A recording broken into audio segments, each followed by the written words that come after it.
Well, things to avoid in public performance, by which I mean, at the very least, in talking to groups of more than one other person, so to speak.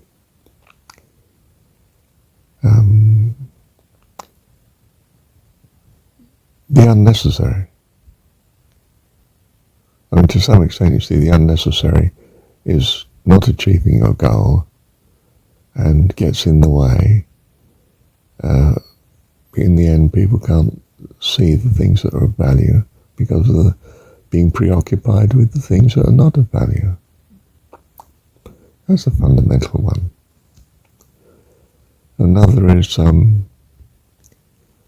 any form of ridicule to other people's beliefs or treasured values. That's not what we want.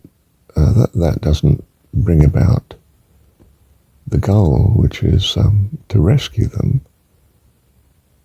and more sort of forces them or presses them.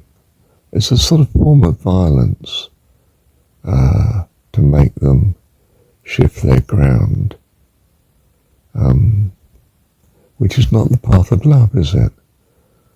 Path of love is that you see something you value and, well, that's all there is to it.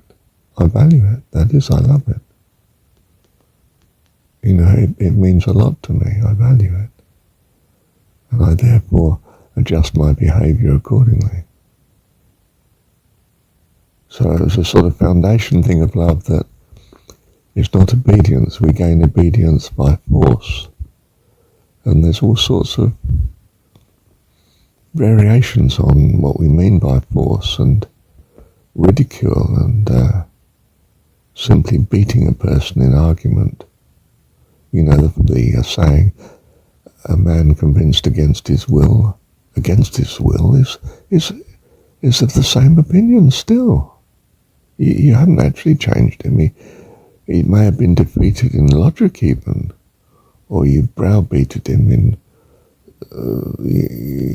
social acceptability of what he values and so forth. You know, you've crushed him in some way, and but you haven't actually won his heart.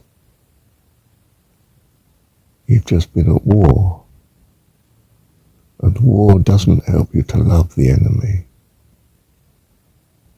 War actually encourages you typically to go down a road where you do worse and worse things to your enemy. You know, you start at the beginning of the war where you don't bomb civilians, and by the end of the war, you're trying to make the civilians so miserable that they will rebel against the regime that's causing you the problem. And of course, pragmatically, you say, well, this is necessary. I mean, otherwise we're going to lose the war or risk losing it. So you find all sorts of explanations as to why your values have to change. But you may find you've gone down a really treacherous road. You may not. You may find, yes, there are certain necessary hardships that I must impose on the enemy, else I don't protect those I need to protect. Oh, you mean there's the just war? Well, possibly, yes. I don't know. What do you think?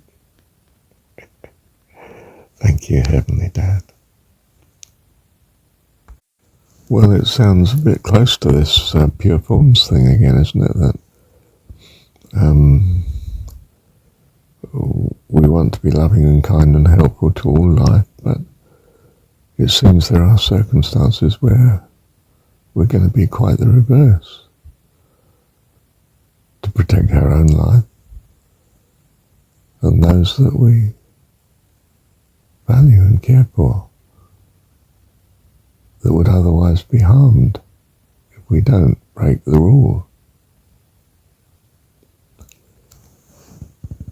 And I've argued that we are given a situation in this world where we have a priority to our own life, else we don't stay in the world very long. We tend to get wiped out.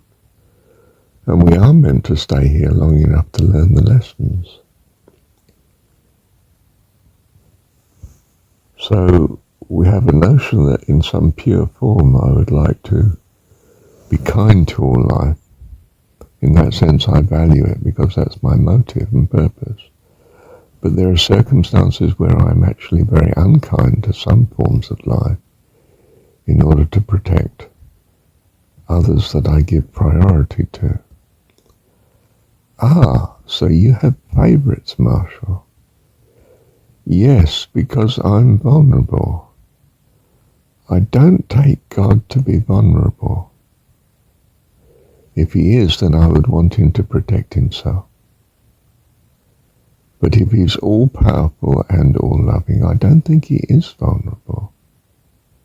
He can be utterly protected by his capability and therefore free to be comprehensively loving and kind. Not just loving, but and kind. In other words, in practice, helping all life. And I suppose I feel that he may have created this universe precisely to demonstrate that.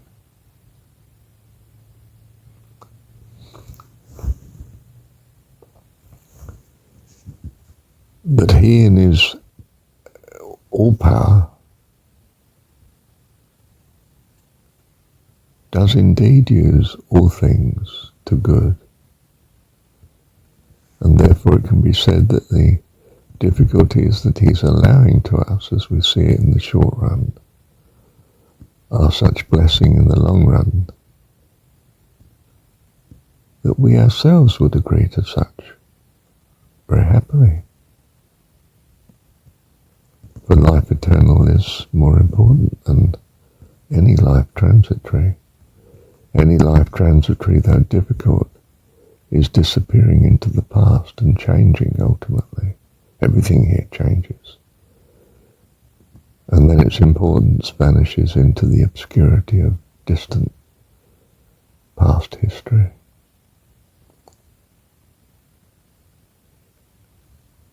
So he set up a situation in which difficulties can be experienced to good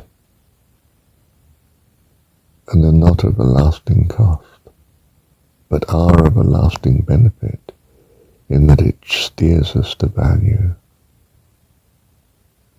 that which is consistent with heaven and life eternal,